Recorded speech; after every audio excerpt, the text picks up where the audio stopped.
तालाब का नाम तो था लेकिन तालाब का नाम निशान नहीं था यहाँ पे। फिर हमने सोचा कि दोगुनी आय कैसे प्राप्त करेंगे, वो भी कम लागत में। ये तोरी है, ये तोरी है सब देसी है कि हमें राष्ट्रीय अवार्ड वहाँ से प्राप्त हुआ है एकीकृत खेती को लेकर के। तो ये मंजू जी की कहानी है।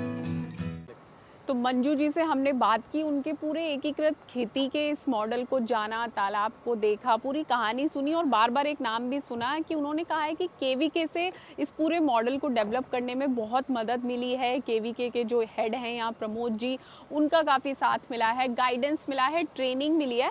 और अच्छी बात यह है कि खुद प्रमोद जी जो केवीके के हेड हैं यहाँ गाजियाबाद केवीके के, वो यहाँ आ गए हैं।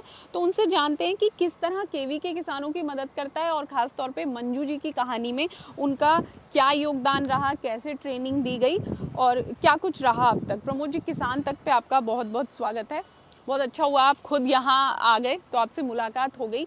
तो मंजू जी की कहानी हमने जानी, उन्होंने किस तरह इस ज़मीन को डेवलप किया है, तालाब बनाया है, ये पूरा एकीकृत खेती का मॉडल विकसित किया। और एक बात बार बार कही है कि जो पीएम मोदी कहते हैं कि किसानों की आय दोगुनी हो जाएगी, तो इस पूरे मॉडल से वो दोगुनी कमाई कर रही हैं। तो आप मानते हैं कि ये जो पीएम मोदी बोलते हैं दोगुनी आय वाली बात, ये हर किसान के लिए साबित हो सकती है, चाहे छोटी ज़मीन हो या बड़ी ज़मीन हो? बिल्कुल हो सकती है मैम। सबसे पहले आप सभी को नमस्कार। मैं डॉक्टर प्रमोद कुमार, प्रभारी अधिकारी कृषि विज्ञान केंद्र गाजियाबाद। देखिए मैम, ये हमारे माननीय प्रधानमंत्री जब 2017-18 का वित्तीय वर्ष था तो उन्होंने एक पहल शुरू की थी कि किसानों की 2022 तक 5 वर्षों में किस प्रकार से आय दोगुनी की जाए।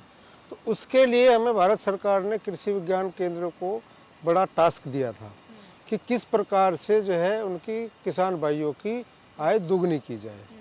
तो इसमें हम लोगों को 2 तरीके से प्रयास किए थे कि एक तो जो अभी तक किसान भाई कर रहे हैं उसका सर्वे किया गया कि फ़िलहाल क्या उनका बेसलाइन स्टेटस है, कि फ़िलहाल कितनी उनकी आमदनी है। और 5 साल बाद फिर जो हमने कि 5 वर्षों में हम उनको क्या तकनीकी इंटरवेंशन दें, क्या प्रशिक्षण दें, क्या प्रदर्शन दें, जिससे कि फिर 5 साल बाद फिर हम पुनः उसका सर्वे करें कि उनकी आय में कितना इजाफा हुआ, आय दुगनी हुई या वृद्धि हुई, इस प्रकार से। तो उसी की थीम को हमने माननीय प्रधानमंत्री जी की पहल को लेते हुए हमने, चूँकि देखिए आय दुगनी करने के 2 ही तरीके होते हैं कि किस प्रकार से हम उत्पादन लागत कम करें या फिर हम अपने उत्पाद की गुणवत्ता बढ़ाएं या उनका उत्पादन बढ़ाएं या उसकी कीमत बढ़ाएं। देखिए मार्केटिंग में किसान भाइयों का इतना ज़्यादा प्रभाव नहीं रहता, चूँकि वो एक बाज़ार ड्राइवन चीज़ है, बाज़ार का कंट्रोल रहता है। तो हमने सबसे पहले ये किया कि भी एक तो कि किस प्रकार से छोटी जोत में एक साथ कई चीज़ करके और उसकी उत्पादन लागत घटाई जाए।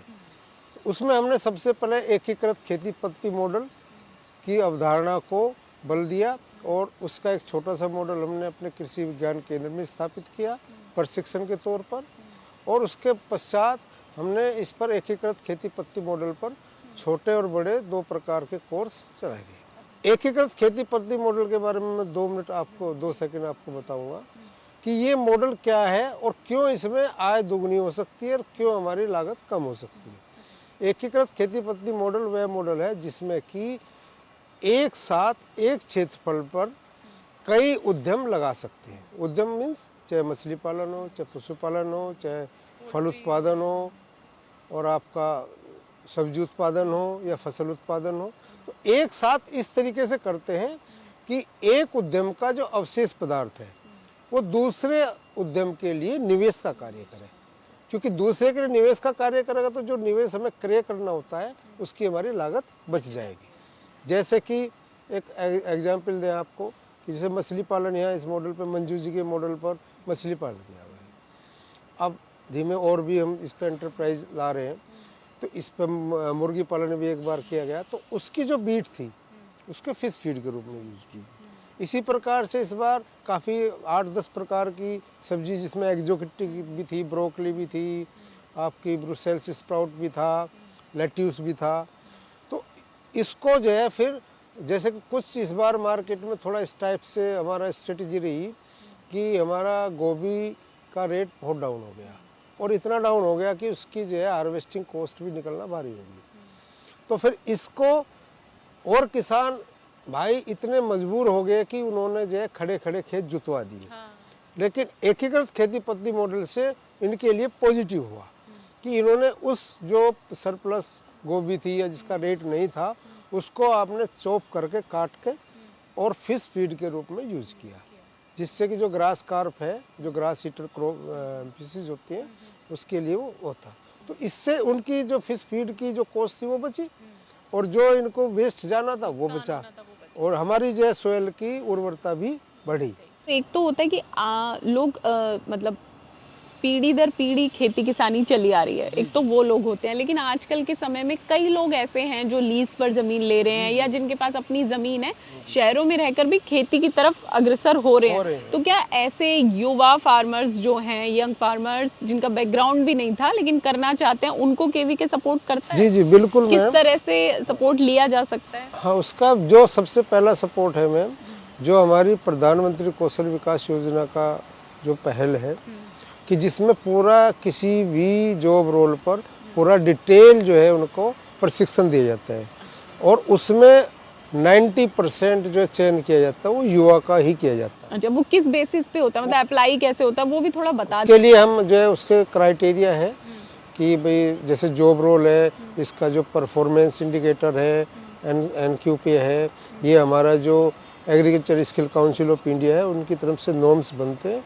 उसकी बेस पे ही हम जो है सभी ग्रुप्स में या समाचार पत्रों में देते हैं कि ये जॉब रोल है, इसके बेस पे ये क्राइटेरिया है, तो उस पर स्क्रूटनी करते हैं। नहीं, पहला स्टेप क्या होगा? मान लीजिए मुझे खेती करनी है, तो उसके लिए मैं केवीके से कैसे मदद ले सकती हूँ? मुझे आती नहीं है करनी। हाँ बिल्कुल, देखिए सब एक मैं थोड़ा सा आपको ये भी और भाइयों को भी जागरूक कर रहा हूँ जो भी हमारे इस प्रोग्राम को देखेंगे, कि देखिए आजकल बड़ी ही लोग बाग हमारे युवा खासकर कि YouTube पे देख लिया जी हम तो जो है ये कर रहे हैं, कि मशरूम शुरू कर दिया, ये कर दिया, किसी से कोई सलाह नहीं ली, कोई प्रशिक्षण नहीं लिया, और जब वो खराब होने लगता है तब वो हमारे पास आते हैं कि जी ये खराब हो गया, बताइए क्या करें। मैंने कहा अब उसमें कुछ नहीं हो सकता। देखिए किसी भी एंटरप्राइज को, किसी भी एक्टिविटी को करने से पहले उसमें प्रॉपर उसकी गाइडेंस ली जाए, थ्योरेटिकल ट्रेनिंग ली जाए, थ्योरेटिकल के साथ साथ उसकी जो प्रैक्टिकल एस्पेक्ट है, हैंड्स ऑन ट्रेनिंग या एक्सपोजर विजिट्स, भाई जो कर रहे हैं उस फील्ड में।